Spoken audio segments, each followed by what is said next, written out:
अस्सलाम वालेकुम।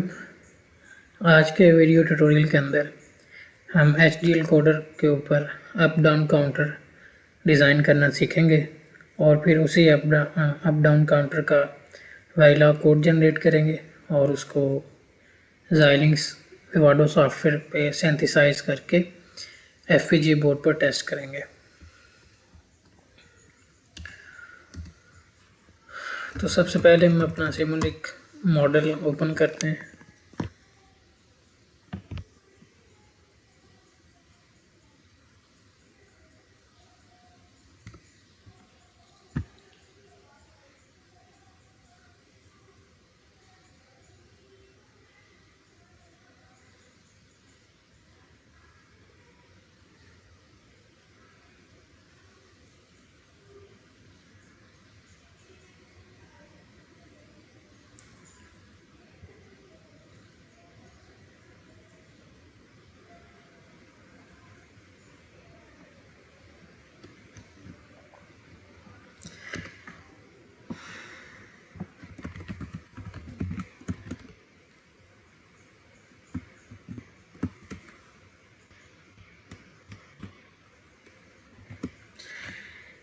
इसका नाम मैं सिमुलिंक मॉडल का रख रहा हूँ ट्यूटोरियल 4 के नाम से।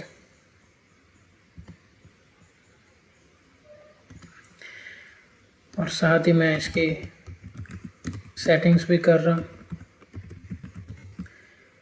जो सेटिंग्स रिक्वायर्ड होती हैं कोड को जनरेट करने के लिए।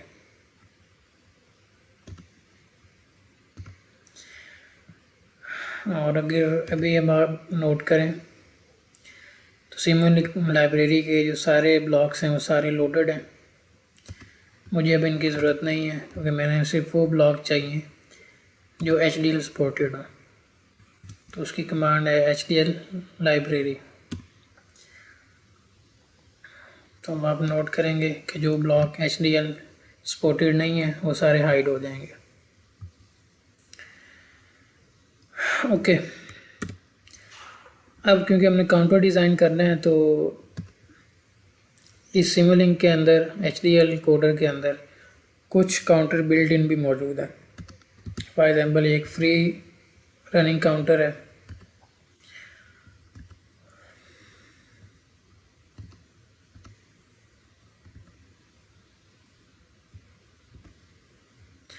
एक ये काउंटर लिमिटेड है, लिमिटेड काउंटर, एक है ये HDL काउंटर।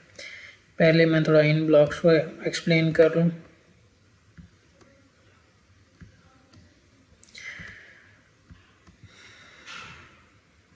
अब ये जो फ्री रनिंग काउंटर है, ये ब्लॉक जिस तरह के नाम से ज़ाहिर है ये फ्रीली रनिंग काउंटर है। अगर आप इसकी सेटिंग्स को चेक करें तो आप काउंटर डिफाइन कर सकते हैं।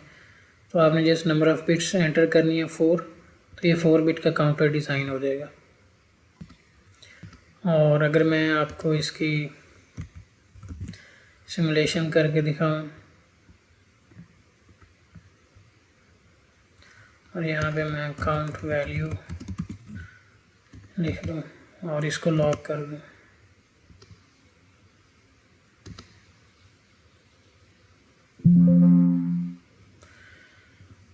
अगर मैं लॉजिक एनालाइज़र पे इसको चेक करूं तो आप ये देख सकते हैं कि जो काउंट वैल्यू है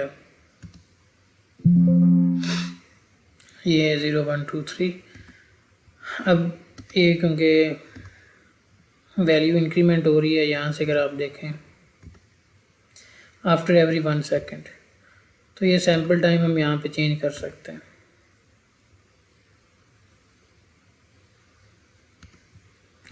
मैं फ़र्ज़ करें 0.5 ले लेता हूँ। क्लॉक पीरियड अभी आप एज्यूम करेंगे ये जो काउंटर है इसका जो क्लॉक सिग्नल है उसका टाइम पीरियड 0.5 सेकेंड है।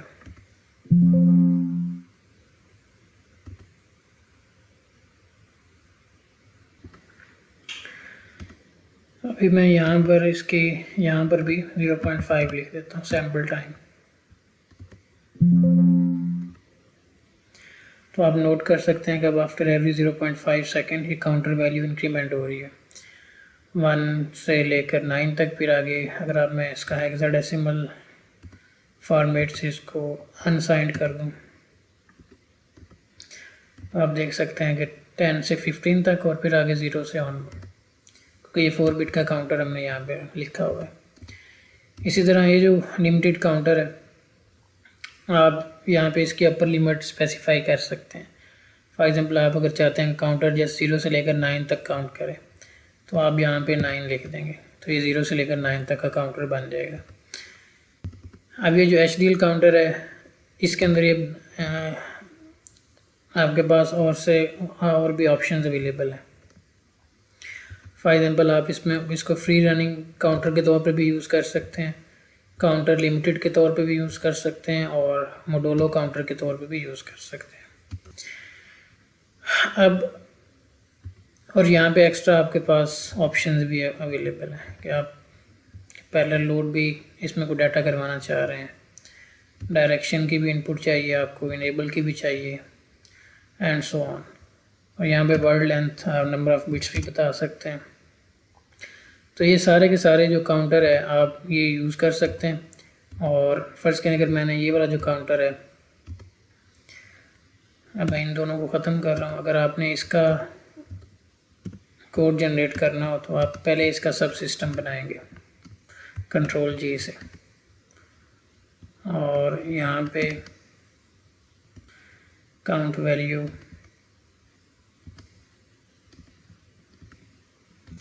और इस सब सिस्टम बाई काउंट आप इसका कुछ नाम दे दें, और अब आप इसका कोड जनरेट कर सकते हैं। वही पहले HDL चेक करेंगे, वेरिलॉग लैंग्वेज सेलेक्ट करेंगे, फिर इसका चेक HDL कमांड के थ्रू इसको चेक करेंगे। चलिए मैं अभी कर देता हूँ सारे स्टेप्स। तो सबसे पहले आपने चेक करना है क्या कोई इसमें एरर तो नहीं है। तो हमारा ट्यूटोरियल 4 और ये हमारा सब सिस्टम है।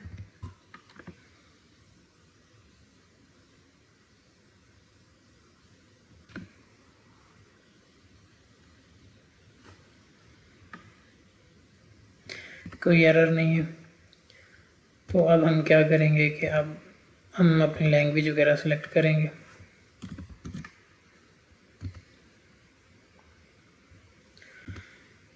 सेटिंग्स,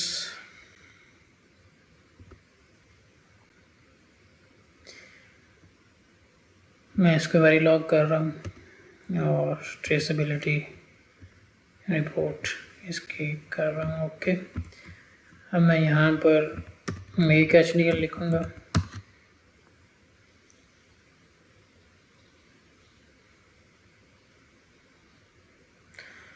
तो ये अब देखें माई काउंटर का इस ब्लॉक का हमारे पास कोड आ गया, वेरिलॉग कोड। तो आप इस काउंटर को सिंथेसाइज कर सकते हैं Xilinx विवाडो पे, उसको टेस्ट कर सकते हैं। तो ये एक सिंपल वे था कि आप जो बिल्ट इन काउंटर्स हैं सोर्सेज में HDL कोडर लाइब्रेरी के अंदर, तो आप उनको यूज़ करके अपना कोई सा भी काउंटर उसको डिज़ाइन कर सकते हैं। लेकिन ये वाला जो काउंटर है, मैं इसको इस मॉडल काउंटर के इस मॉडल को यूज़ नहीं कर रहा, मैं इसको डिफरेंट वे में यूज़ करूँगा। तो ये मैंने पहले वाले जो काउंटर के मॉडल आपको बताए हैं, ये जस्ट आपको बताने के लिए कि सिमुलिंक की HDL कोडर लाइब्रेरी में बिल्ट इन काउंटर्स हैं, तो आप उनको अपनी लॉजिक में यूज़ कर सकते हैं। तो अब मैं काउंटर को किस तरह इम्प्लीमेंट कर रहा हूँ, तो मैं काउंटर को इम्प्लीमेंट करूँगा बेस्ड ऑन डिफरेंस इक्वेशन। आपको पता है कोई भी आपका DSP बेस्ड सिस्टम हो, कोई फ़िल्टर हो, डिजिटल फ़िल्टर, तो आप उसको उसकी डिफरेंस इक्वेशन या उसके ट्रांसफ़र फंक्शन से इम्प्लीमेंट करते हैं। तो अभी यहाँ पर काउंटर को भी हम एक डिफरेंस इक्वेशन के तौर पर देख रहे हैं। अगर आप अब काउंटर की डिफरेंस इक्वेशन लिखें तो वो ये बनती है yn is equal to yn minus 1 plus 1।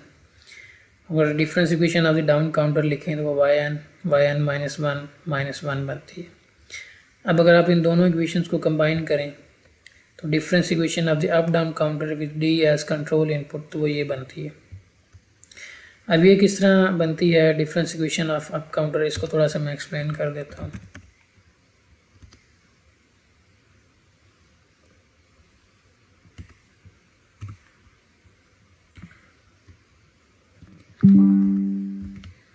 तो ये हमारे पास इक्वेशन है। अगर आप इस इक्वेशन के अंदर अगर n की वैल्यू 0 रखें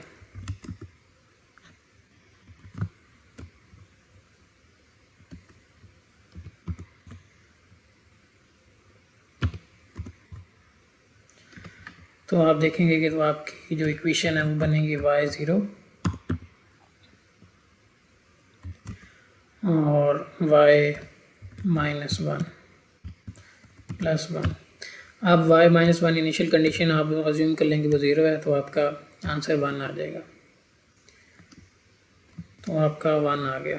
अब जब आप n को यहाँ पे 1 रखेंगे तो आपका y1 बनेगा।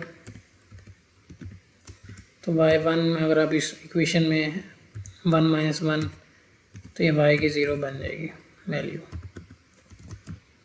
और y0 हमारे पास 1 है तो ये 1 + 1 हमारे पास आंसर 2 बन जाएगा। इस तरह यहाँ पे अगर आप n को यहाँ पे 2 रखें तो डिफरेंस इक्वेशन को अगर आप एवेल्यूएट करें y2 तो ये हमारे पास बन जाएगी y1 + 1। y1 का आंसर हमारे पास 2 था, +1 उसमें होगा तो ये आंसर 3 बन जाएगा, एंड सो ऑन। तो आप y की वैल्यूज़ यहाँ n की वैल्यूज़ रखते जाएं तो आपका इस डिफरेंस इक्वेशन का जो सोल्यूशन है वो अब काउंटर बनता जाएगा 1 2 3 एंड सो ऑन। अब यहाँ पे जो n है ये रिप्रेजेंट कर रहा है क्लॉक साइकिल। ये फर्स्ट क्लॉक साइकिल है, ये 0th क्लॉक साइकिल, ये सेकंड क्लॉक साइकिल, ये थर्ड क्लॉक साइकिल। तो फर्स्ट क्लॉक साइकिल पे तो बेसिकली ये value after first clock cycle, after जब आपका फर्स्ट क्लॉक साइकिल आ जाएगा तो आपका yn 1 हो जाएगा। जब आपका सेकंड क्लॉक साइकिल आ जाएगा तो y आपका 2 हो जाएगा। इसी तरह आफ्टर थर्ड क्लॉक साइकिल, तो हर क्लॉक साइकिल के बाद y की जो वैल्यू है वो 1 से इंक्रीमेंट होती रहेगी और यही हमारा अप काउंटर है। इसी तरह आप यहाँ से वेरीफाई कर सकते हैं कि ये जो डिफरेंस इक्वेशन है ये डाउन काउंटर को मॉडल कर रही है, और ये जो डिफरेंस इक्वेशन है इसमें d इनपुट है। अब d आपके पास 0 हो सकता है, अगर d की वैल्यू आप 0 पुट कर दें तो ये वाली इक्वेशन बन जाएगी डाउन काउंटर की। अगर आप d की वैल्यू 1 पुट कर दें तो 2 × 1 1, सॉरी 2 × 2 2, 2 - 1 1, तो ये आपकी ये अप काउंटर की इक्वेशन बन जाएगी। तो d इस d के थ्रू ये इनपुट है यूज़र के पास। अगर d यूज़र 0 रखेगा तो ये पूरी इक्वेशन बिहेव करेगी एज डाउन काउंटर, और अगर आप d की वैल्यू 1 रखेंगे तो ये पूरी इक्वेशन बिहेव करेगी एज अप काउंटर। तो मैं जो अपना counter up down counter design कर रहा हूँ तो वो इस इक्वेशन की मदद से कर रहा हूँ, ताकि आपको ये पता चले कि अगर हमारे पास कोई भी डिफरेंस इक्वेशन हो तो उसको हम सिमुलिंक के अंदर किस तरह मॉडल करते हैं और फिर उसका HDL कोड वगैरह किस तरह जनरेट करते हैं। तो एक बात ये मैंने आपको एक्सप्लेन कर दिया। तो सबसे पहले जो इसमें यूज़ होगा हमारे पास ब्लॉक, वो ये डिले का ब्लॉक है। तो इस ब्लॉक की वर्किंग मैं आपको बता दूं, ये मैंने आपको लास्ट ट्यूटोरियल में बताया था कि ये डी फ्लिप फ्लॉप को रिप्रेजेंट करता है। या अगर इसको आप डिफरेंस इक्वेशन की फॉर्म में देखें इस ब्लॉक को, तो अगर आप इस ब्लॉक की इनपुट पे सिग्नल देंगे yn, तो इस ब्लॉक की जो आउटपुट होगी वो yn - 1 होगी। अगर ये इसकी इनपुट है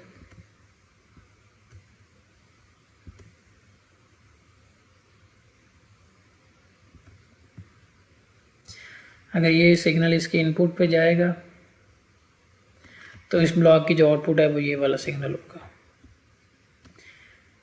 yn अप्लाई करेंगे तो इसके आउटपुट पे yn - 1 आएगा। तो ये इनपुट सिग्नल जो भी इस पे आप देंगे तो उसको एक सैंपल तक या एक क्लॉक पीरियड तक होल्ड रखेगा, फिर उसको आउटपुट पे दे देगा। तो ये जस्ट इनपुट सिग्नल को 1 क्लॉक साइकिल तक होल्ड करने के लिए ये ब्लॉक है, या उसको 1 क्लॉक साइकिल का डिले देने के लिए ये है।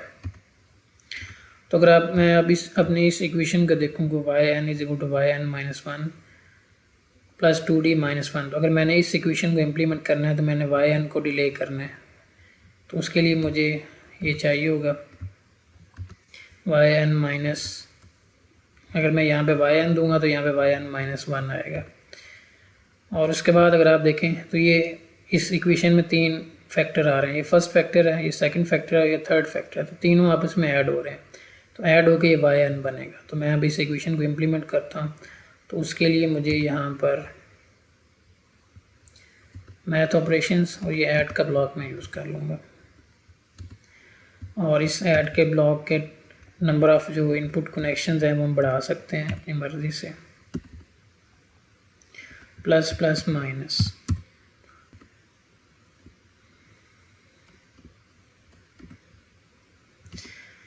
अब ये देखें इसकी जो फर्स्ट इनपुट है वो वाई एन माइनस 1 होगी, तो मैं इसको वाई एन माइनस 1 अज्यूम कर रहा हूँ, इसको इधर कनेक्ट कर दिया। उसके बाद जो इसकी सेकंड है 2D होगी, और D को भी मैं यहाँ पर कांस्टेंट के तौर पे ट्रीट कर रहा हूँ कि अज्यूम करेंगे ये D है, इसको मैं यहाँ पर D फॉर डायरेक्शन, या अभी इसको D लिख लिया, ये D है, D इनपुट है। अब इसको मैंने 2 से मल्टीप्लाई करना है, 2D बनाना है, तो उसके लिए ये गेन का ब्लॉक है, इसको यूज़ कर लेता हूँ।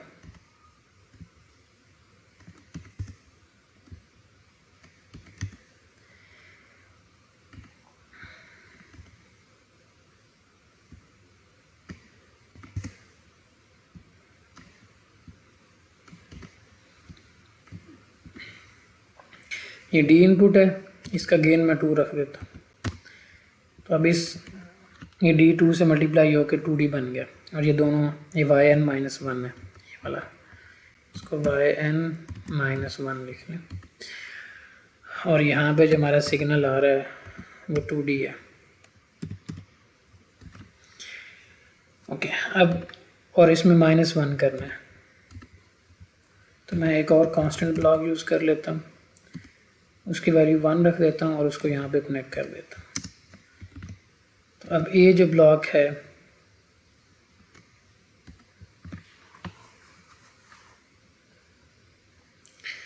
ये जो हमारे पास ब्लॉक आया है, तो अब ये जो इस एडर की जो आउटपुट है वो हमारे पास वाई एन होगी, तो उस वाई एन को मैं यहाँ पे अप्लाई कर देता हूँ और आउटपुट पे यहाँ पे कनेक्ट कर देता हूँ। तो अभी तक मेरे पास ये जो मैंने इम्प्लीमेंटेशन की है ये इस इक्वेशन को इम्प्लीमेंट किया है, Y N is equal to Y N minus 1 2D minus 1। यहाँ पे हमारे पास जो सिग्नल आएगा वो वाई एन होगा, और यहाँ से ये इधर जाएगा, ये इसको वाई एन माइनस 1 कर देगा, आगे वाई एन माइनस 1, ये 2D और ये कांस्टेंट, ये सारे हमारे पास ये इनपुट है और ये हमारा डिस्प्ले ब्लॉक है। तो अब अगर मैं इसकी सिमुलेशन रिजल्ट्स देखना चाहूँ, लॉग सिलेक्टेड सिग्नल, और अगर हम इसको रन करें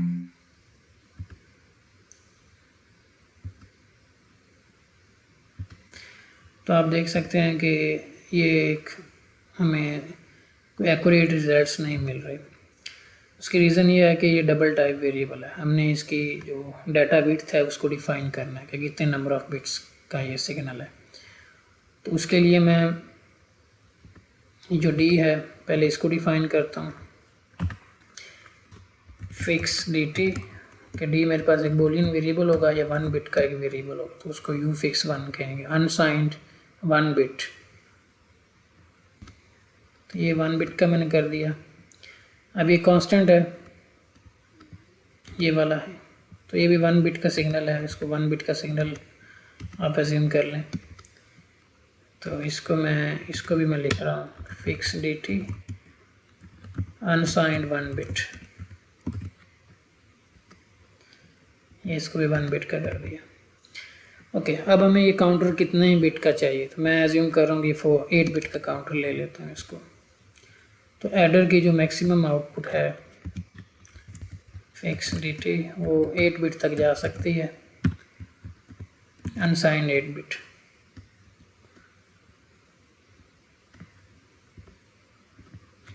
ओके, अब मैंने इसकी भी डाटा टाइप डिफाइन कर दी, इसकी भी कर दी और इसकी भी कर दी, और इसकी भी कर देता हूँ।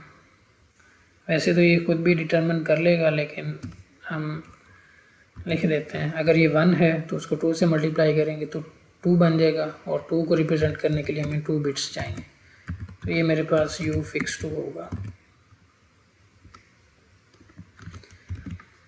और अगर अब हम इस मॉडल को रन करें तो अब दोबारा देखते हैं, तो अभी हमारे पास काउंटर की वैल्यू आप देख सकते हैं कि 1 2 3 4 5 एंड सो ऑन, क्योंकि यहाँ पे हमने 1 किया हुआ था। अगर मैं इसको यहाँ पे 0 कर दूँ, 1 किया हुआ था तो ये अप काउंटर था, ये अप काउंटर के तौर पे बिहेव कर रहा है। और अगर मैं इसको 0 कर दूँ तो अब इसको डाउन काउंटर के तौर पे बिहेव करना चाहिए। ये देखें अब ये 0 से पीछे गया, 255 254 253 एंड सो ऑन, तो अब ये डाउन काउंटर बन गया। इट मीन्स कि हम इस डी इनपुट के ज़रिए, अगर डी 1 होगा तो ये सारा सर्किट अप काउंटर बनेगा, अगर डी 0 होगा तो ये सारा सर्किट बिहेव करेगा डाउन काउंटर के तौर पर। ओके, अब आप यहाँ पे देख सकते हैं कि ब्लॉक्स का कलर सेम नहीं है, कुछ आधे ब्लॉक्स रेड कलर के हैं, आधे ही पिंक टाइप आ रहा है। इसकी रीज़न ये है कि इनका सैम्पल टाइम सेम नहीं है। तो इसका सैम्पल टाइम मैंने कितना रखा हुआ है, 0.5 सेकेंड, 0.5 सेकेंड। इट मीन्स कि मैं अज्यूम कर रहा हूँ कि सर इस पूरे जो मॉडल है उसकी क्लॉक सिग्नल का टाइम पीरियड 0.5 सेकेंड है, लेकिन अगर आप इस ब्लॉक का टाइम सैम्पल टाइम चेक करें तो वो इनफाइनाइट है। तो मैं इसको भी -1 कर देता हूँ। -1 का मतलब है कि जो सेटिंग में यूज़ हुआ है वही डिफ़ॉल्ट यूज़ करें, और इसका भी -1 कर देता हूँ।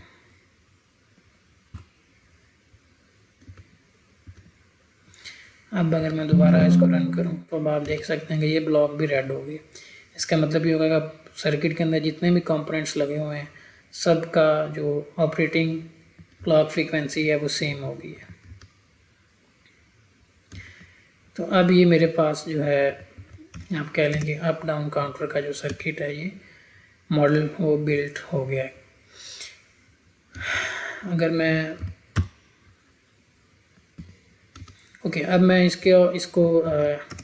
इसका सब सिस्टम बना लेता हूँ एक।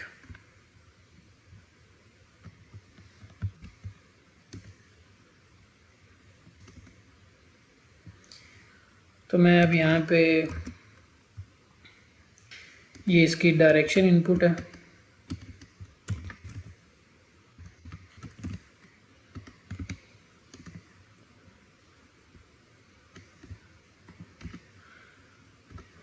जो मैंने नेम वेरिएबल्स के यहाँ पे यूज़ किए हैं वही मैं यूज़ कर लेता हूँ, डायरेक्शन और काउंट वैल्यू।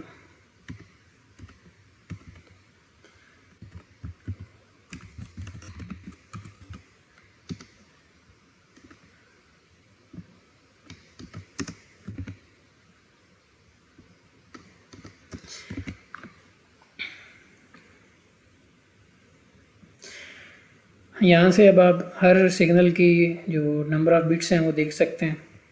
अगर मैं इसको दोबारा इसका नेम अप डाउन काउंटर रख देता हूँ, इस सब सिस्टम का नाम अप डाउन काउंटर।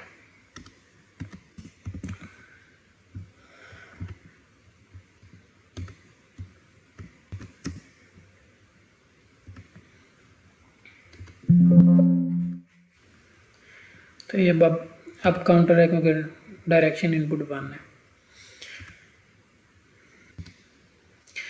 ओके, तो अभी ये पूरा का पूरा जो सिस्टम है ये इसकी जो ऑपरेटिंग फ्रीक्वेंसी है वो कितनी है, और इसका जो क्लॉक का टाइम पीरियड है मैंने 0.5 सेकेंड रखा हुआ है। लेकिन मैंने आपको लास्ट ट्यूटोरियल में बताया था कि जो हमारे पास FPGA बोर्ड अवेलेबल है उस पर 100 क्लॉक का जो सिग्नल है उसकी फ्रीक्वेंसी 100 मेगाहर्ट्ज़ है। तो यहाँ से अगर आप इसका टी क्लॉक फाइंड करें तो वो बनेगा 1e-8, या अगर आप इसको नैनो सेकंड में देखना चाहें तो ये 10 नैनो सेकंड बनता है। लेकिन क्योंकि अभी हम सिमुलेशन इन्वायरमेंट में हैं तो सिमुलेशन इन्वायरमेंट में मैंने जस्ट यहाँ पे 0.5 सेकंड क्लॉक रख के अपने सर्किट को मॉडल को सिमुलेट कर लिया। लेकिन जब मैं कोड जनरेट करूँगा यहाँ पे मैं लिखूँगा 1e-8। तो इट मीन्स के अगर मैं 1e-8 लिखूँ तो अभी तो ये काउंटर की वैल्यू चेंज हो रही है आफ्टर एवरी 0.5 सेकेंड। जब ये FPGA बोर्ड पे अगर यही सेम काउंटर सर्किट इम्प्लीमेंट करेंगे इससे कोड जनरेट करके, तो ये चेंज हो रहा after every 10 nano second. After every 10 nano second counter अपनी वैल्यू चेंज कर रहा होगा। ये 1 रहेगा 10 नैनो सेकेंड तक, फिर 2 रहेगा 10 नैनो सेकेंड तक, फिर 3 रहेगा 10 नैनो सेकेंड तक एंड सो ऑन। तो ये इतना शॉर्ट टाइम है कि हम कुछ भी ऑब्ज़र्व नहीं कर सकेंगे, ना LEDs के ऊपर ना 7 सेगमेंट्स के ऊपर, क्योंकि ये नंबर्स इतनी तेज़ी से चेंज हो रहे होंगे। तो उसके लिए हम सेम टेक्निक यूज़ करेंगे जो हमने लास्ट ट्यूटोरियल के अंदर की थी। इस Z की मैं इनेबल इनपुट और रख लेता हूँ।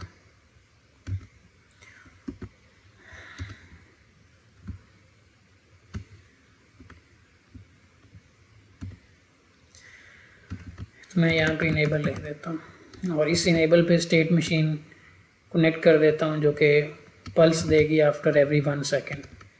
तो ये पूरा सर्किट इनेबल होगा आफ्टर एवरी 1 सेकेंड। तो इस पूरे सर्किट की जो आउटपुट है वो अपडेट होगी हर 1 सेकेंड के बाद। तो हम जब ये 1 सेकेंड के बाद काउंटर अपनी वैल्यू चेंज करेगा तो हम उसको इजीली उसकी वैल्यूज़ को ऑब्जर्व कर लेंगे। तो अब स्टेट मशीन क्योंकि मैंने लास्ट लेक्चर में बना चुका हूँ तो मैं वही यूज़ करूँगा।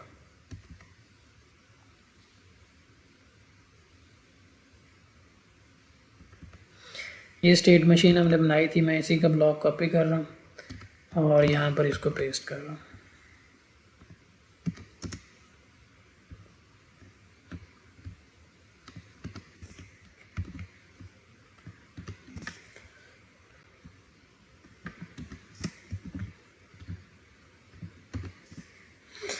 अभी देखिए ये स्टेट मशीन हमने लास्ट ट्यूटोरियल में डिज़ाइन की थी। ये क्या काम कर रही है, ये जस्ट इनिशियली x इसमें 0 है तो 1 सेकंड के बाद ये x को 1 कर देगी, फिर दोबारा इस स्टेट में आ जाएगी, फिर यहाँ पर 1 सेकंड तक दोबारा रहेगी, फिर आफ्टर 1 सेकंड ये x को 1 कर देगी ओनली फॉर 1 क्लॉक साइकिल और फिर इधर आ जाएगी।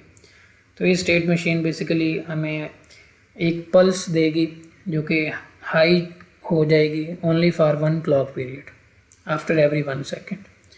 तो अब अगर मैं इसको यहाँ पर सिमुलेट करूँ क्योंकि और यहाँ पे अगर मैं टाइम भी अगर मैं यहाँ पे अज्यूम करें कि मेरे पास क्लॉक सिग्नल है, उसका टाइम पीरियड है 1e-3 1 मिली सेकेंड। तो अब आप देखेंगे अगर इस ब्लॉक को यूज़ करने से पहले अगर मैं यहाँ पे 1 मिली सेकेंड का टाइम दे रहा हूँ तो इट मीन्स के मेरा काउंटर की वैल्यू वो अपडेट होनी चाहिए आफ्टर एवरी 1 मिली सेकेंड। लेकिन ये ब्लॉक एक्टिवेट कब होगा, आफ्टर 1 सेकेंड। तो ये आफ्टर 1 सेकेंड के बाद काउंटर की वैल्यू अपडेट होगी। तो अब अगर मैं इस सिमुलेशन को दोबारा रन करूँ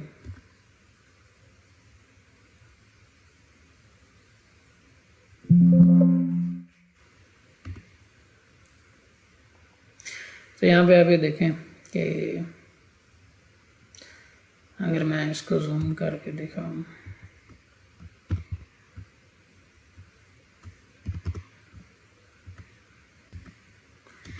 ये यहाँ पर 1 सेकंड के बाद इनेबल इनपुट 1 है तो ये काउंटर की वैल्यू फर्स्ट इसको इनेबल सिग्नल मिला, फिर यहाँ पे इसको मिला, फिर यहाँ से मिला इसको। तो ये आफ्टर एवरी 1 सेकेंड इसको इनेबल इनपुट मिल रही है और काउंटर की वैल्यू वो इंक्रीमेंट हो रही है। अब अगर मैं इसको यहाँ से हटा देता हूँ इनेबल को,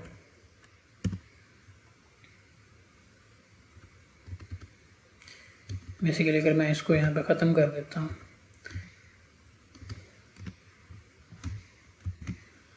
और दोबारा अगर मैं इसको यहाँ पे सिमुलेट करता हूँ तो अब आप देखें कि ये आफ्टर एवरी 1 मिली सेकेंड के बाद काउंटर की वैल्यू चेंज हो रही है। ये देखें ये 5064 मिली सेकेंड और ये 5066, तो इसमें 2 वैल्यूज़ आ गई हैं। इसी तरह अगर मैं यहाँ पर अपना एक्चुअल टाइम पीरियड 1e-8 कर दूँ तो इट मीन्स कि मेरा counter after every 10 nano second update करेगा अगर मैं इनेबल यूज़ नहीं करता। लेकिन मैं इनेबल को यूज़ कर लेता हूँ ताकि काउंटर की वैल्यू वो स्लोली चेंज हो आफ्टर एवरी 1 सेकेंड। तो ये मैंने इसको यहाँ पे कनेक्ट कर दिया। ओके जी, तो ये हमारा अब जो अप डाउन काउंटर का सर्किट है, अगर मैं इसको यहाँ पर इससे इसका कोड जनरेट करूँ और कोड जनरेट करने के बाद इसको Xilinx पर टेस्ट करूँ तो ये सक्सेसफुली सिंथेसाइज हो जाएगा। तो एक और अगर मैं अप डाउन इकट्ठा से इसको सिमुलेट करना चाहूँ, अप को भी और डाउन को भी, तो मैं यहाँ पर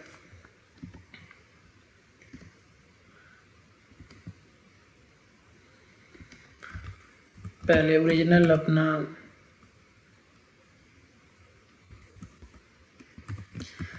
सिमुलिंक का ओरिजिनल व्यू रिस्टोर करता हूँ और उसके सिमुलिंक के सोर्सेज में जाता हूँ।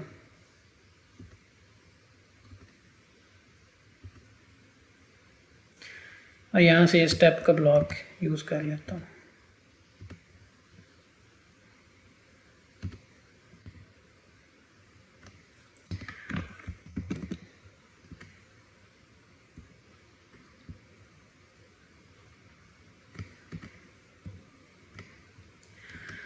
अब ये जो स्टेप का ब्लॉक है इसकी मिनिमम स्टेप टाइम अज्यूम करें, मैं रख देता हूँ 5 या चलिए 9 कर देता हूँ। इनिशियल वैल्यू 0 और फाइनल वैल्यू 9 और यहाँ पे सिमुलेशन टाइम 20 कर देता हूँ। तो अब अगर मैं इसको भी डायरेक्शन को भी मॉनिटर कर लूँ,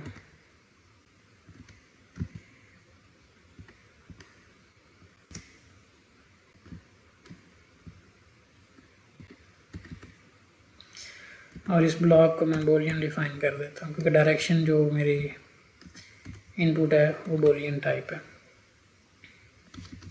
और यहाँ पे लिख लूँ डायरेक्शन।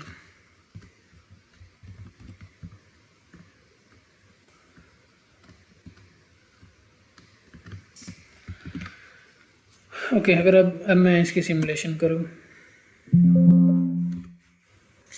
तो ये अब आप यहाँ पे देख सकते हैं कि ये direct enable after every 1 second high हो रहा है और डायरेक्शन जब तक 0 है हमारा काउंटर डिक्रीमेंट कर रहा है और डायरेक्शन जब तक हाई है हमारा काउंटर, जैसे ही डायरेक्शन हाई काउंटर वहीं से इंक्रीमेंट कर रहा है। तो यहाँ से इस तरह हम वेरीफाई कर सकते हैं सिमुलेशन में। स्टेप ब्लॉक को यूज़ करते हुए 0 भी अप्लाई कर सकते हैं और 1 भी अप्लाई कर सकते हैं और चेक कर सकते हैं कि हमारा काउंटर डाउन डायरेक्शन में भी सही काम कर रहा है और अप डायरेक्शन में भी सही काम कर रहा है। और अभी भी इसका अगर मैं सैम्पल टाइम भी बाय डिफ़ॉल्ट वाला यूज़ कर लूँ तो जब कलर भी सही हो जाएंगे। ओके जी, तो अब हमारे पास ये जो सर्किट ये सारा बन चुका है।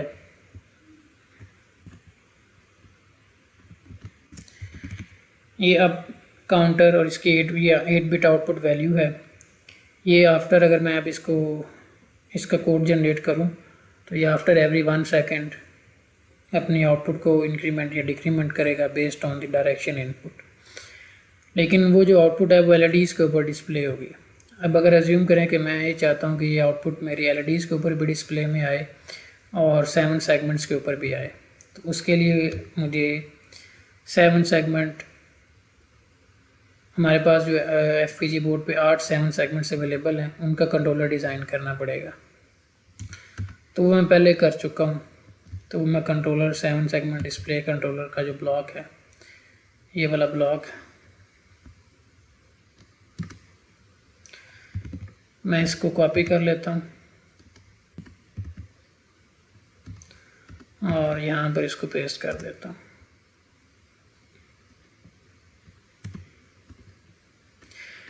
ये 7 सेगमेंट डिस्प्ले कंट्रोलर ब्लॉक ये क्या करेगा, ये बाइनरी इनपुट लेगा और उसको 7 सेगमेंट डिस्प्ले के ऊपर डिस्प्ले कर देगा।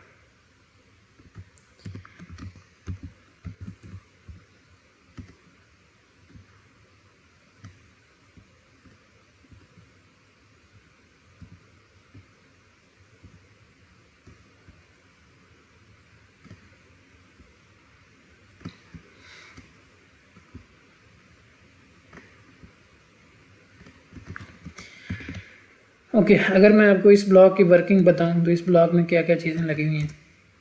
तो सबसे पहले इसमें ये लगा हुआ है जी बाइनरी टू बीसीडी कन्वर्टर। ये बाइनरी इनपुट लेगा और इसको बीसीडी आउटपुट के अंदर कन्वर्ट कर देगा। तो बाइनरी से बीसीडी कन्वर्टर का मैटलैब फंक्शन वो मैंने ये लिखा हुआ है। ये मैटलैब फंक्शन क्या कर रहा है, ये बाइनरी इनपुट ले रहा है और उसको बीसीडी आउटपुट के अंदर कन्वर्ट कर रहा है। इसकी अब मुझे ज़रूरत नहीं है जॉनसन काउंटर की, इसकी भी अब कोई ज़रूरत नहीं है। तो अगर आप ये देखना चाहें कि बाइनरी टू बीसीडी कन्वर्जन कैसे होती है तो बाइनरी टू बीसीडी कन्वर्जन ये लास्ट मेरी जो प्लेलिस्ट थी डिजिटल सिस्टम डिज़ाइन, इसमें अगर आप देखें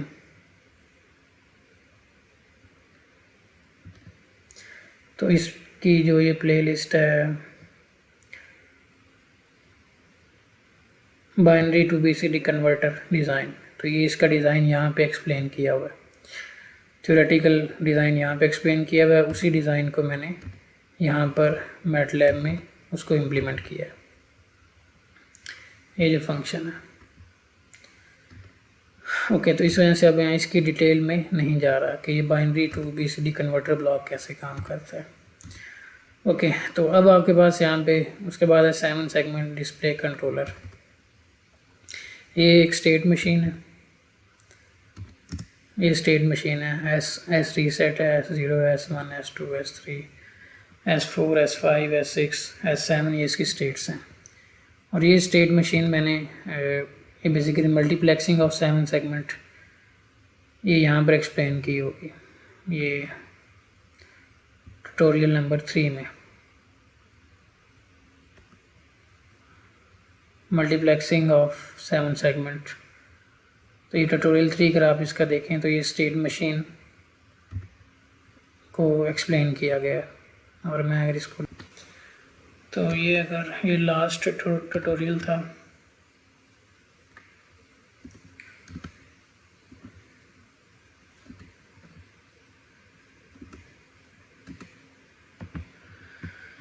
तो मल्टीप्लेक्सिंग ऑफ 7 सेगमेंट डिस्प्लेस, ये इसमें स्टेट मशीन है और इसको ट्यूटोरियल 3 में यहाँ पे मैंने एक्सप्लेन भी किया हुआ है सारा कुछ।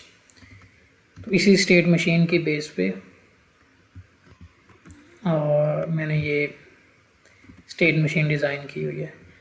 और हर स्टेट के अंदर जो एक रिपीटेड काम हो रहा था उसके लिए मैंने ये मैटलैब फंक्शन बना लिया, ताकि फॉर एग्ज़ाम्पल अगर आप यहाँ पे देखें तो S0 स्टेट पे ये बिट 0 0 है और S1 स्टेट पे बिट 1 0 है, S2 स्टेट पे बिट 2 0 है। तो हर स्टेट पे जो स्टेट नंबर है वही बिट 0 है।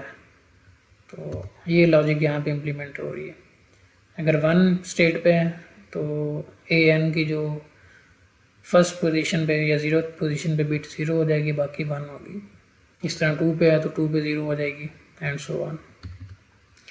ये सारी लॉजिक यहाँ पे इम्प्लीमेंट की हुई है। ये पूरा फंक्शन भी आपको शो कर देता है। तो ये बेसिकली ये स्टेट मशीन की इम्प्लीमेंटेशन है, लेकिन मैटलैब में। तो अगर आपको मज़ीद डिटेल से देखना हो कि ये स्टेट मशीन 7 सेगमेंट कंट्रोलर कैसे काम कर रहा है तो आप मेरी लास्ट जो प्लेलिस्ट है डिजिटल सिस्टम डिज़ाइन, उसमें मल्टीप्लेक्सिंग ऑफ 7 सेगमेंट्स, ये यहाँ पर आप इसको देख लें तो आपको ये समझ आ जाएगा। तो बेसिकली मैंने वो स्टेट मशीन और बाइनरी टू बीसीडी कन्वर्टर उसको कंबाइन किया और फाइनली हमारे पास ये बाइनरी टू 7 सेगमेंट डिकोडर, इसका भी एक फंक्शन बनाया हुआ है कि अगर आपकी बाइनरी इनपुट पे 0 बाइनरी आता है तो 7 सेगमेंट्स पे डिस्प्ले करवाने के लिए उसको हम 7 बिट में कन्वर्ट करते हैं, क्योंकि हमारे पास सेगमेंट्स होते हैं A से लेकर G तक। तो ये उस पर अगर आपने 0 डिस्प्ले करवाना है तो उस पर क्या पैटर्न अप्लाई करना चाहिए वो ये है हेक्सा में। इसी तरह अगर 1 डिस्प्ले करवाना है तो कौन सा पैटर्न बनता है 4F है, ठीक है, हेक्साडेसिमल में। ए से लेकर G पर हम 4F अप्लाई करेंगे तो आपका 1 डिस्प्ले में आएगा। इस तरह 2 डिस्प्ले करवाना है तो आपको A से लेकर G तक 12 हेक्सा कोड अप्लाई करना पड़ेगा तो वो डिस्प्ले में आ जाएगा। तो बेसिकली ये जो फाइनल ब्लॉक है ये भी एक मैटलैब फंक्शन है, ये बाइनरी वैल्यू एक्सेप्ट कर रहा है और उसको 7 सेगमेंट के ऊपर डिस्प्ले करवा रहा है।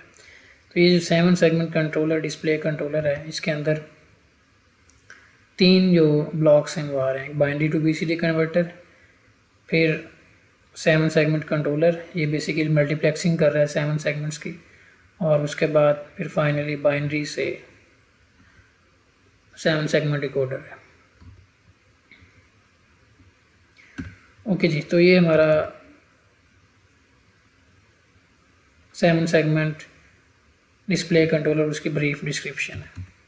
इसमें एक दो चीज़ें मैं और बताना चाह रहा हूँ। ये बाइनरी टू BCD कन्वर्टर, ये अगर आपने, क्योंकि मैंने अभी 8 बिट का काउंटर डिज़ाइन किया, तो 8 बिट काउंटर में इनपुट बिट्स यहाँ पे मैं 8 रखूँगा, और 8 बिट काउंटर में अगर आप देखें तो मैक्सिमम नंबर जो आ सकता है वो 255 है।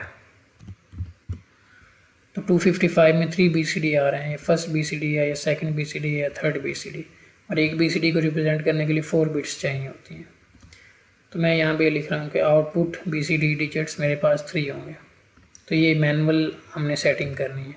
अगर मैं इस फंक्शन को कहीं बाइनरी टू BCD को किसी और अपनी लॉजिक में यूज़ करता हूँ तो मैं बताऊँगा कि मेरे पास जो number of input binary input होगी उसमें कितनी बिट्स होंगी, वो यहाँ पे सेट करूँगा, और जो BCD आउटपुट मुझे कितने उसमें कितने BCD डिजिट्स हैं वो मैं यहाँ पे सेट करूँगा। तो ये फंक्शन उस लॉजिक के अकॉर्डिंग काम करना स्टार्ट कर देगा।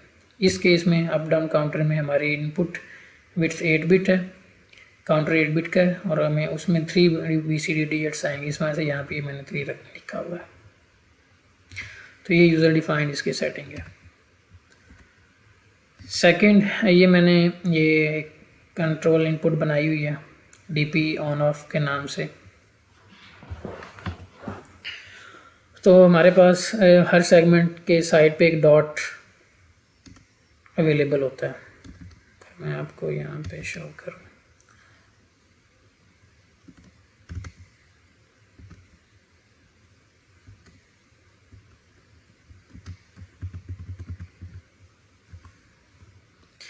ये देखें हमारे पास टोटल 8 सेगमेंट्स हैं और हर सेगमेंट के कॉर्नर में एक डॉट है, इसको DP कहते हैं। तो अगर मैं किसी DP को ऑफ करना चाह रहा हूँ, ये फ़र्ज़ करें ये अब 8 मेरे पास ये 8 बिट का सिग्नल है, यहाँ पे ये देखें ये 8 बिट का। तो जिस सेगमेंट के DP पॉइंट को मैं ऑन करना चाह रहा हूँ वहाँ पे 0 करूँगा, बाकियों को बंद कर दूँगा। अगर मैं फ़र्ज़ करें यहाँ पे इस फर्स्ट सेगमेंट के इस डॉट पॉइंट को ऑन रखना चाह रहा हूँ तो यहाँ पे इसको 0 रखूँगा, बाकी सबको बंद कर दूँगा। तो ये मेरा ये वाला ऑन हो जाएगा, बाकी सारे ऑफ हो जाएंगे।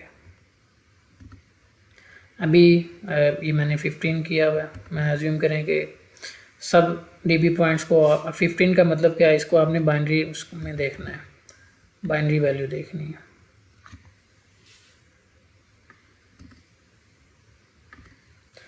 डेसिमल 15, तो मेरे पास ये अगर मैं इसको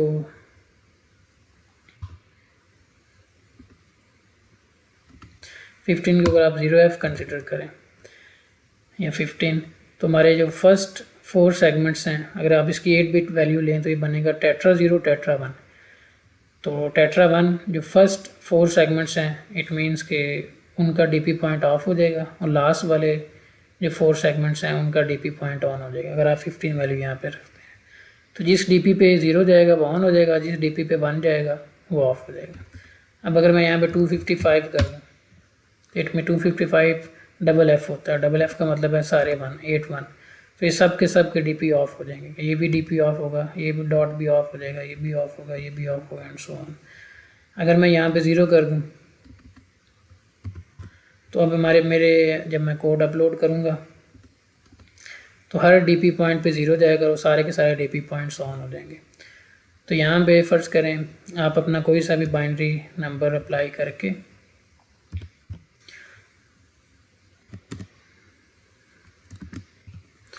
अब ये देखें, अगर फ़र्ज़ करें आप यहाँ पर ये लिखते हैं, यहाँ पे लिख वैल्यू एंटर करते हैं 165, तो 165 की जो बाइनरी वैल्यू है वो ये बनती है। इट मीन्स कि मेरा जो फर्स्ट DP पॉइंट है वो ऑफ होगा क्योंकि वहाँ पे 1 जा रहा है। सेकंड वाला ऑन हो जाएगा, फिर उससे नेक्स्ट ऑफ होगा, फिर अगले 2 ऑन होंगे, फिर नेक्स्ट ऑफ होगा, फिर ऑन, फिर ऑफ। तो आप यहाँ पे अपना डीपी पे यहाँ पे कांस्टेंट वैल्यू सेट करके आप ये डिसाइड कर सकते हैं कि कौन से डॉट पॉइंट आपने ऑन रखने हैं, कौन से ऑफ रखने हैं। जिनको ऑन रखना है वहाँ पे 0 सेंड करना है, और जिनको ऑफ रखना है वहाँ पे 1 सेंड करना है, और उससे आपने वैल्यू फाइंड कर लेनी है, डेसिमल वैल्यू और वहाँ पे सेट कर देनी है। अब अज्यूम करेंगे अगर मैं ये वाला 30 लिखता हूँ, 30 लिखने का मतलब है कि मेरा DP 0 ऑन होगा, उससे नेक्स्ट 4 ऑफ होंगे और लास्ट 3 वाले फिर ऑन हो जाएंगे। तो अगर मुझे ये कहीं किसी जगह पे पैटर्न ये रिक्वायर्ड है, इस तरह DP पॉइंट्स को ऑन ऑफ करना है, तो मैं यहाँ पे 30 लिख दूँगा।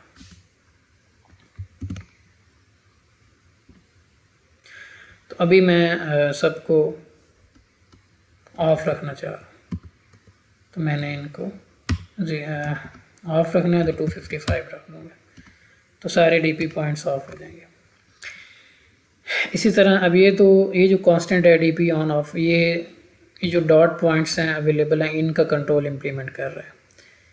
अब ये जो SS ऑन ऑफ है, 7 सेगमेंट ऑन ऑफ, तो अब अगर आपके पास 7 सेगमेंट्स हैं, आप ये चाहते हैं कि आपके फर्स्ट 7 सेगमेंट्स ऑन हों, बाकी सारे ऑफ हो जाएं, तो उसके लिए भी हमारे पास 8 बिट का एक पैटर्न है।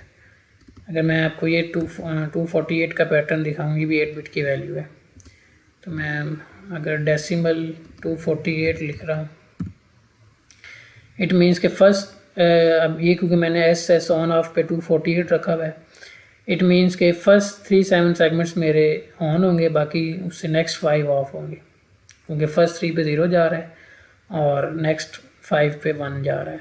तो यहाँ से इस कांस्टेंट इनपुट से मैं ये डिसाइड कर सकता हूँ कि कौन सा 7 सेगमेंट ऑन होगा, कौन सा ऑफ होगा। तो अभी क्योंकि 248 रखा हुआ है, क्योंकि मुझे 3 BCD नंबर डिस्प्ले करवाने हैं, तो इस वजह से मैंने ये 248 रखा कि मेरे 3 BCD number segment 0, segment 1, segment 2 पे आ जाएँ और बाकी सारे सेगमेंट्स ऑफ हो जाएँ। तो ये मैंने आपको जो 7 सेगमेंट कंट्रोलर है उसकी इनपुट्स भी बता दी और उसकी आउटपुट्स भी बता दी। ये इसके 3 इंटरनल ब्लॉक्स हैं, बाइनरी टू BCD कन्वर्टर, ये मल्टीप्लेक्सिंग की स्टेट मशीन है और ये बाइनरी टू 7 सेगमेंट डिकोडर है। और अगर आप यहाँ से इसको देखें तो आप इसको एक बाइनरी डाटा देंगे और इसकी 3 आउटपुट्स हैं, एक AN है, एक सेगमेंट A to G है और ये DP आउट है। ये 3 आप आउटपुट्स को कनेक्ट करेंगे। ओके, तो अब मैं फाइनल इस सिस्टम का कोड जनरेट करने लगा। तो जब आपने फाइनल कोड जनरेट करना है तो आप यहाँ पे जो एक्चुअल फ्रीक्वेंसी है उसका टाइम पीरियड एंटर करेंगे और वो लिखेंगे 1E-8, और इसके बाद आप इस पूरे सिस्टम का एक सब सिस्टम बना लेंगे, यहाँ से लेकर यहाँ तक। इसको कंट्रोल G कर दूँगा।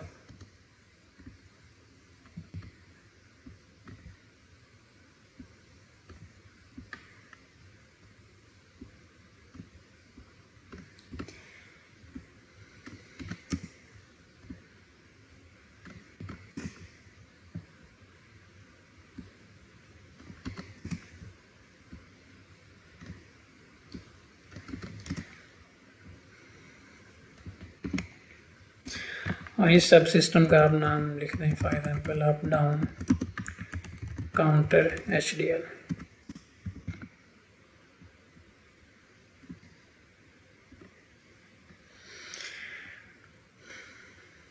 इसको मैंने सिमुलेट नहीं करना क्योंकि अब मैं 1E-8 रख चुका हूँ, तो अब अगर मैं सिमुलेशन करूँगा तो वो बहुत ज़्यादा टाइम लगेगा।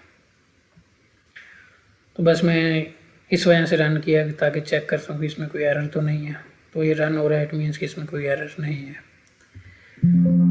ओके, तो अब मैं इस पूरे सिस्टम का कोड जनरेट करने लगा हूँ।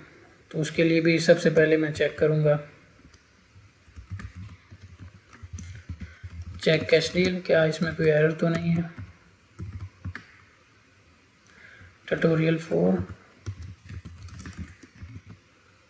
और यहाँ पे इस सब सिस्टम का नेम एंटर करूँगा। तो इसमें कोई एरर नहीं है हमारे पास। अब हमने मॉडल की लैंग्वेज वगैरह पहले सिलेक्ट की हुई है।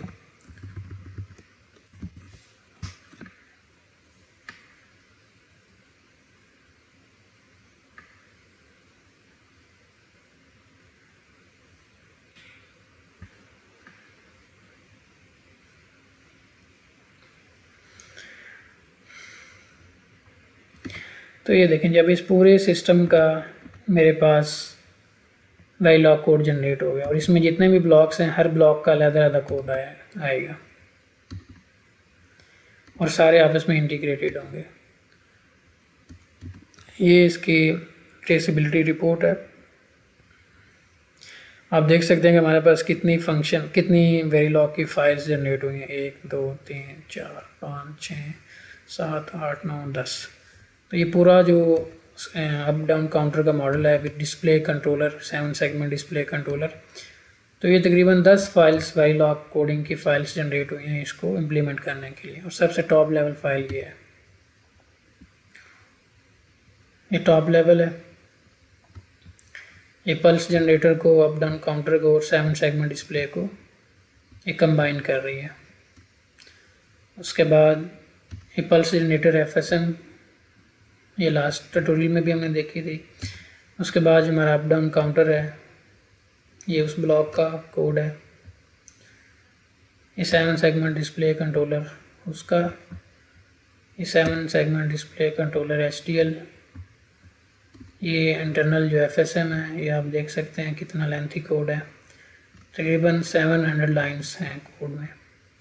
ये बाइनरी टू BCD कन्वर्टर, ये उसका MATLAB function, 100 lines of code. और ये हमारे पास ये सारे BCD binary to 7 segment decoder. अगर आप ट्रेसेबिलिटी रिपोर्ट देखें इसकी तो यहाँ से आप देख सकते हैं। अब ये लिखा हुआ है कि बाइनरी टू 7 सेगमेंट डिकोडर ये ब्लॉक है और ये उसके कोड की लोकेशन ये वाली है। तो यहाँ पे आप ट्रेस कर सकते हैं कि कौन से ब्लॉक का कौन सा कोड जनरेट हुआ है। ये फ़र्ज़ करें ऐड अप डाउन काउंटर में जो ऐड है उसका अप डाउन काउंटर में ये 86 लाइन से 89 तक कोड है, ये यहाँ पे आ रहा है। तो ये आप ट्रेस कर सकते हैं। ओके जी, अब हमारा ये कोड जनरेट हो चुका है। अब हमने इसको टेस्ट करना है FPGA बोर्ड के ऊपर। तो उसके लिए मैं विवाडो को ओपन कर लेता हूँ।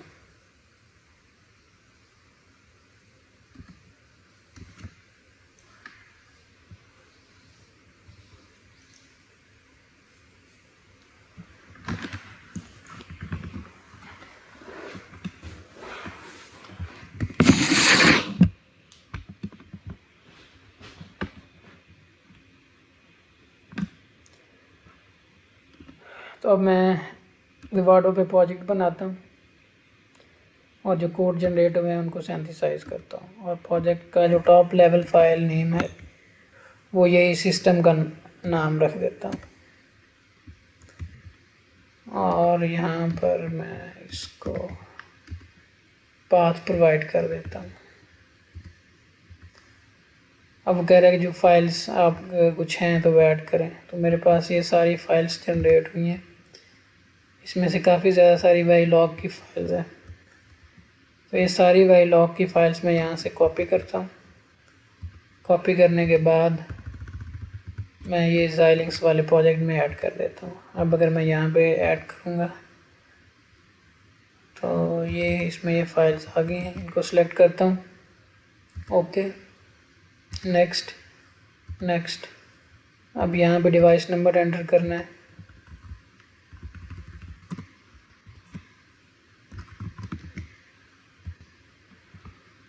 FPGA बोर्ड का डिवाइस नंबर एंटर कर दिया, इसको फिनिश कर दिया।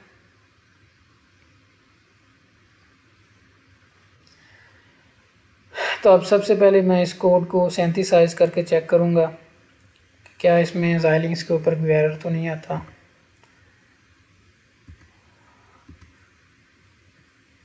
तो मैं यहाँ पे लिखता हूँ जी, एंटर करता हूँ रन सिंथेसिस।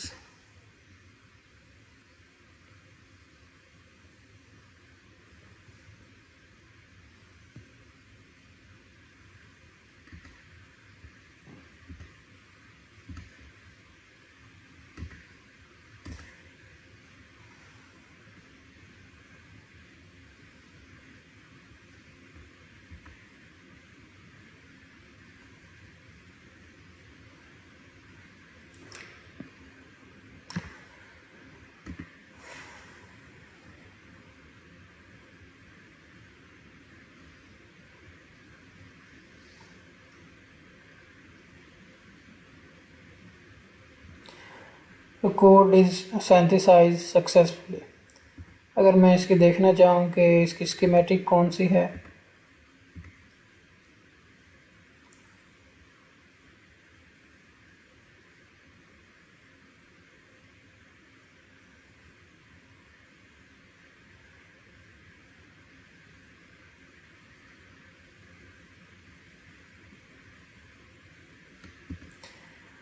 तो ये इसकी स्कीमेटिक इसने ड्रॉ की है कि पहले पल्स जनरेटर है, वो अप डाउन काउंटर ब्लॉक के साथ कनेक्टेड है।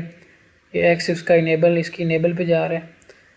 अप डाउन काउंटर हमें 8 बिट की काउंटर वैल्यू दे रहा है, वो आगे 7 सेगमेंट डिस्प्ले कंट्रोलर के पास जा रहा है और 7 सेगमेंट डिस्प्ले कंट्रोलर हमें AN और सेगमेंट A to G की आउटपुट प्रोवाइड कर रहा है और DP आउट की।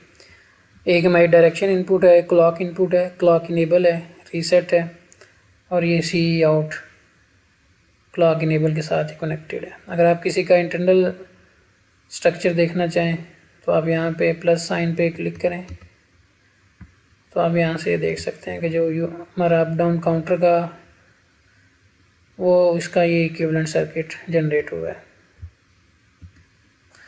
इस तरह 7 सेगमेंट डिस्प्ले, उसका इंटरनल देखना चाहें तो उसमें बाइनरी टू BCD कन्वर्टर आ रहा है, 7 सेगमेंट कंट्रोलर आ रहा है और बाइनरी टू 7 सेगमेंट डिकोडर आ रहा है।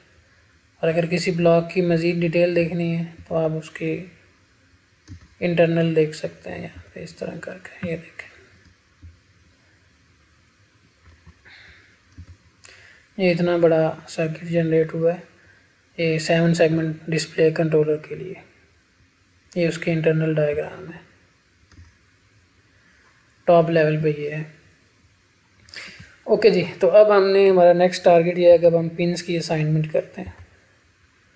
वो कंस्टेंट फाइल में होती है myxdc, उसका मैं नाम लिख देता हूँ और ये हमारी स्टैंडर्ड फाइल है पिन्स वगैरह असाइन करने के लिए।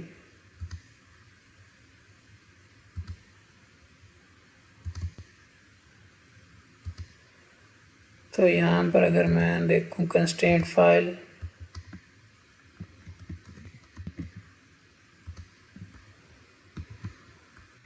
तो सबसे पहले मैं क्लॉक सिग्नल को कनेक्ट करता हूँ।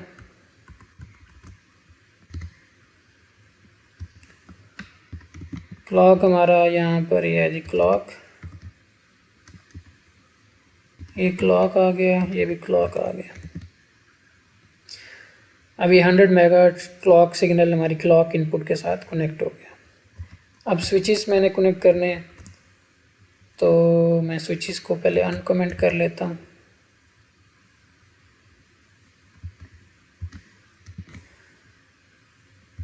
जो मेरी डायरेक्शन इनपुट है ये वाली, इसको मैं स्विच 0 पे अप्लाई कर देता हूँ, कनेक्ट कर देता हूँ। और जो मेरी ये है क्लॉक इनेबल, इसको मैं एंड पे ले जाता हूँ, इधर कहीं पे भी रख सकते हैं। क्लॉक इनेबल यहाँ पे लेके जा रहा हूँ, बाकी सब मैंने डिलीट कर दिया। तो बेसिकली मैंने इस स्विच पे डायरेक्शन इनपुट कनेक्ट की है और ये लास्ट वाले पे अपनी क्लॉक इनेबल रखी है। इसी तरह अगर मैं LEDs की बात करूं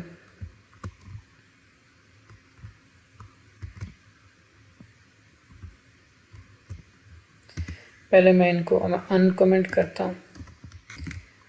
उसके बाद जो मेरी आउटपुट है CE आउट क्लॉक इनेबल के साथ जो कनेक्टेड है उसको लास्ट LED पे कनेक्ट कर देता हूँ ताकि क्लॉक इनेबल और CE आउट आमने सामने आ जाए।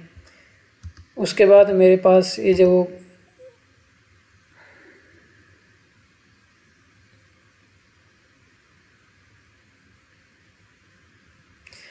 अच्छा, इसमें अगर देखें, इसमें अगर मैं ये चाहूँ कि मेरे पास एक काउंटर के जो आउटपुट वैल्यू है वो LEDs के ऊपर भी आए, ये तो 7 सेगमेंट डिस्प्ले पे डिस्प्ले कर देगी। अगर मैं LEDs पे भी डिस्प्ले करना चाह रहा हूँ तो मैं एक पोर्ट और बना लेता हूँ और यहाँ पर उसको इधर कनेक्ट कर देता हूँ काउंट वैल्यू के नाम से। अब अगर मैं अभी यहाँ पे एक और आउटपुट आ गई,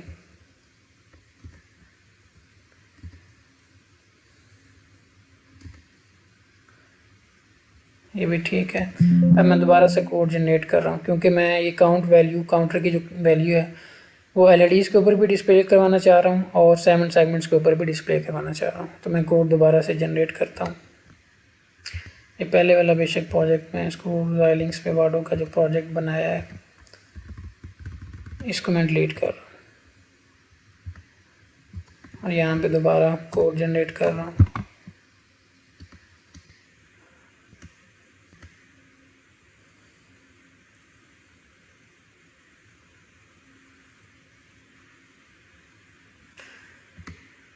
अब क्योंकि मैं पता है ये पहली वाले फोल्डर बना है, मैं इसको डिलीट कर रहा हूँ टू मेक श्योर कि सारी फाइल्स न्यू आएँ। दोबारा से कोड जनरेट किया, विवाडो को ओपन कर लेते हैं।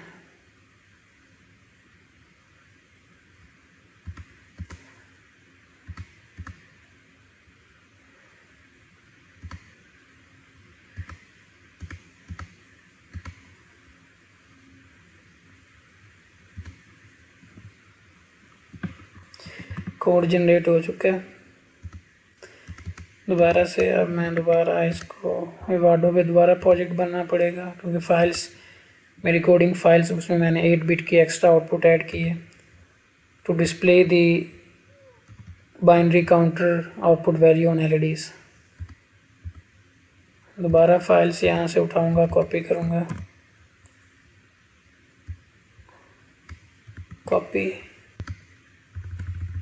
यहाँ पे पेस्ट फोल्डर में, यहाँ से फाइल्स को ऐड करूँगा, Ctrl+A,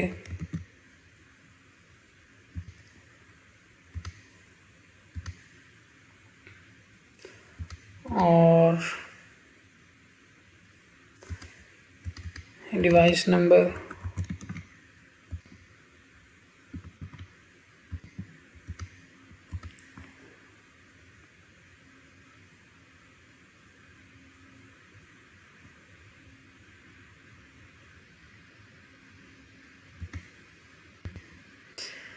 अब मैं साथ ही इसी कंस्ट्रेंट फाइल भी अभी भी ऐड कर देता हूँ, फिर इकट्ठा सिंथेसाइज कर लूँगा।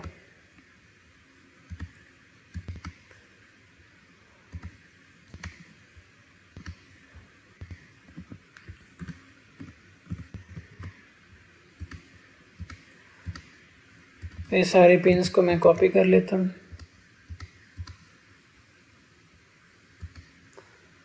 कंस्ट्रेंट फाइल myxdc यहाँ पे पेस्ट करूँगा और यहाँ पर अब मैं दोबारा पिन्स की असाइनमेंट करता हूँ।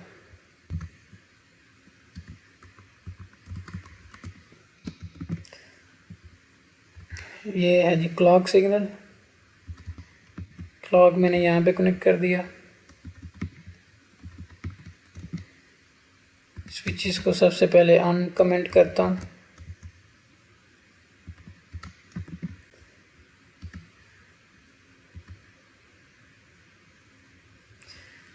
यहाँ पे डायरेक्शन स्विच 0 पे डायरेक्शन इनपुट,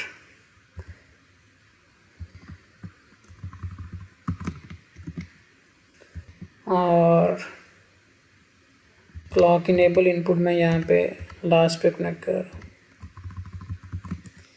स्विच 15 पे। बाकी दरमियान वाले सारे स्विचेस हमें उनकी ज़रूरत नहीं है, उनको डिलीट कर दिया। अब LEDs को अनकमेंट करें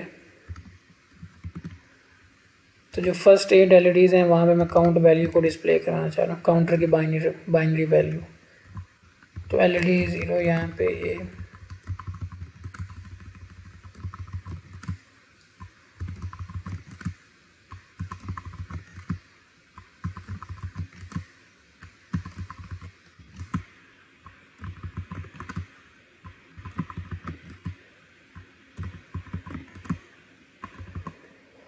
तो 8 तक ही होना है। और लास्ट LED जो LED 15 है वहाँ पे मैं CE आउट को कनेक्ट कर देता हूँ ताकि क्लॉक इनेबल और इनपुट और CE आउट अपने सामने आ जाए। उसके बाद इन LEDs की मुझे ज़रूरत नहीं है। अब ये 7 सेगमेंट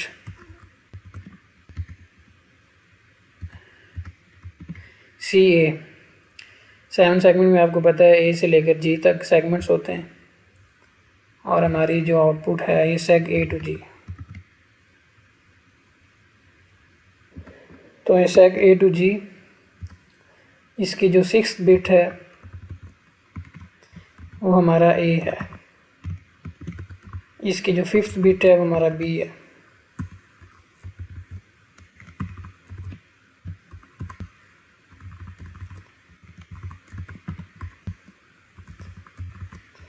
तो इसी तरह इसके बाकी pins segment A to G,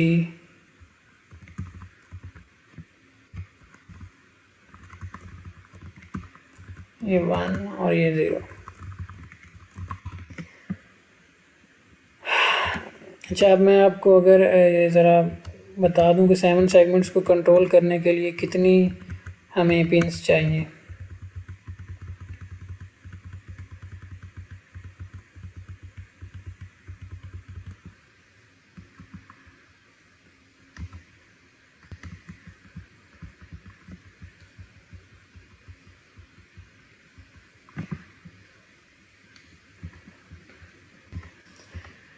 तो यहाँ पे आप नोट करें कि हमारे पास ये 7 सेगमेंट्स हैं। इनको कंट्रोल करने के लिए CA से लेकर CG तक 8 सेगमेंट्स ही और एक DP। तो CA से लेकर CG 7 पिंस ये हैं और DP जो ये डॉट वाला पॉइंट है ये है। तो 8 हमारे पास ये पिंस हैं CA से लेकर CG और एक DP, और 8 पिंस हमारे पास कंट्रोल सिग्नल्स हैं AN0 से लेकर AN7 तक। अगर AN0 पे हम 0 अप्लाई करेंगे तो ये सेगमेंट ऑन हो जाएगा। इस तरह AN1 पे अगर हम 0 अप्लाई करेंगे तो ये वाला ऑन हो जाएगा। तो जो सा भी AN हम 0 करेंगे तो वो पर्टिकुलर सेगमेंट ऑन हो जाएगा, और जिस AN पे हम 1 अप्लाई करेंगे यहाँ से इन पिंस के थ्रू वो वाला सेगमेंट ऑफ हो जाएगा। तो हमारे पास CA से CG, DP और AN0 से AN7 तक 8 पिंस ही हैं, 8 पिंस ही हैं, 8 पिंस हैं AN0 से लेकर AN7 तक, और 7 पिंस हैं CA से लेकर CG तक, और एक लास्ट है DP। तो टोटल 8 सेगमेंट्स हैं, और 8 सेगमेंट्स को कंट्रोल करने के लिए हमारे पास टोटल 16 पिंस अवेलेबल हैं। उनमें ये 8 पिंस कंट्रोल पिंस हैं और ये डाटा पिंस हैं। तो ये DP हमारा, DP को मैंने यहाँ पे लिखा हुआ है DP आउट, तो यहाँ पे मैंने कर दिया DP। आगे ये AN आउट, यहाँ पे ये कंट्रोल सिग्नल गिवन है पहले ही, लेकिन उसका जस्ट हमने नेम करेक्ट करना है। इस AN की जगह हमारा आएगा AN आउट 0,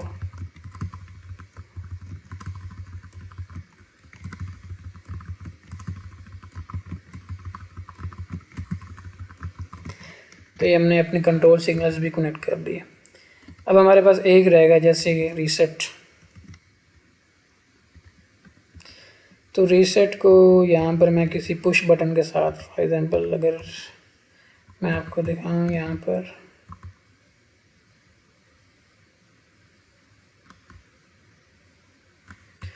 ये हमारे पास 5 पुश बटन हैं, 1 2 3 4 5।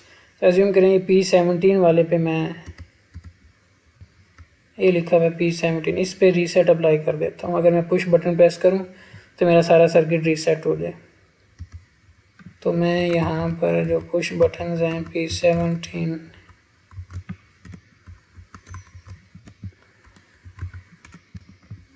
यहाँ पे मैं अपना रीसेट कनेक्ट कर देता हूँ। इधर अब मेरे सारे जो इनपुट और आउटपुट पोर्ट्स हैं वो एफपीजी बोर्ड के साथ इनपुट और आउटपुट पिंस अपने अप डाउन काउंटर की मैंने एफपीजी बोर्ड्स के पिंस के साथ कनेक्ट कर दिए। तो अब मैं इसको सिंथेसाइज करूँगा।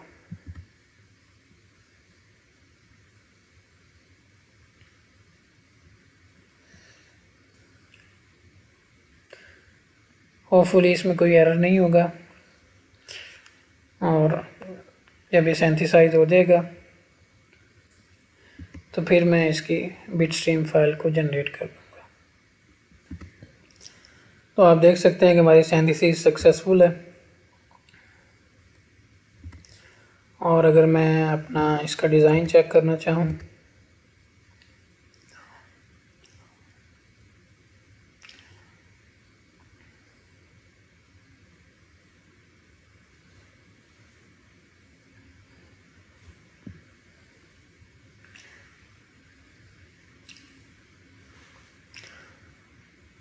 तो ये मेरा फाइनल स्कीमेटिक है। डायरेक्शन इनपुट है, क्लॉक भी इनपुट है, क्लॉक इनेबल भी इनपुट है, रीसेट भी इनपुट है।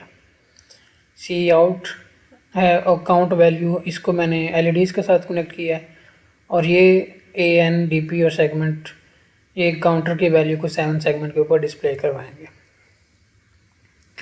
ओके, तो अब ये सिंथेसाइज हो चुका है। अब मैं इसकी बिट स्ट्रीम फाइल को जनरेट कर लेता हूँ।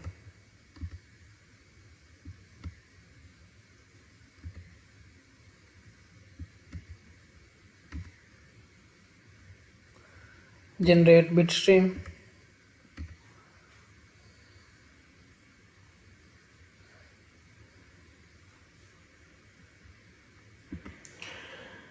तो आप देख सकते हैं कि हमारी बिट स्ट्रीम फाइल वो जनरेट हो चुकी है सक्सेसफुली।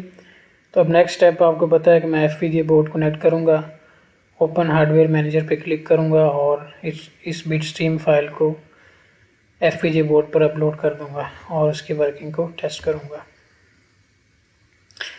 तो ये ट्यूटोरियल 4 का सारा डॉक्यूमेंट मैंने तैयार कर दिया है। इसका भी ओवरव्यू मैं आपको दे देता हूँ।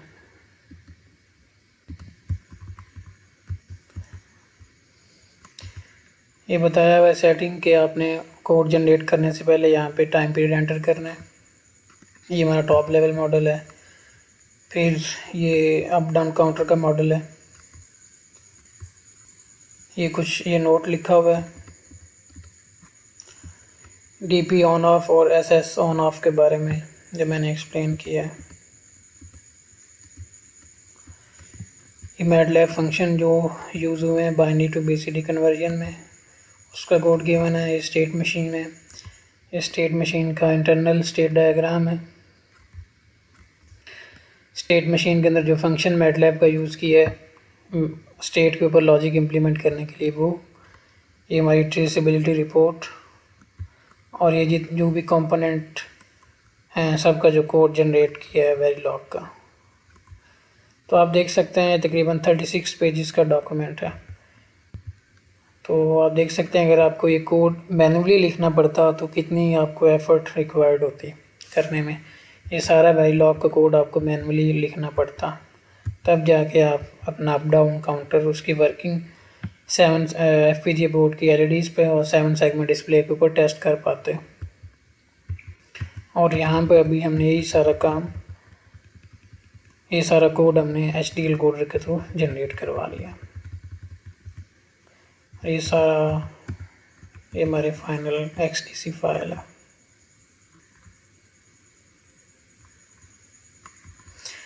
तो अगर आप कोई भी डिजिटल सिस्टम डिज़ाइन करते हैं यूजिंग एचडीएल कोडर तो वो आपका काम बहुत आसान कर देता है as compare to the case कि अगर आपको वेरिलॉग या VHDL का कोड वही काम या वही टास्क करने के लिए खुद से लिखना पड़े।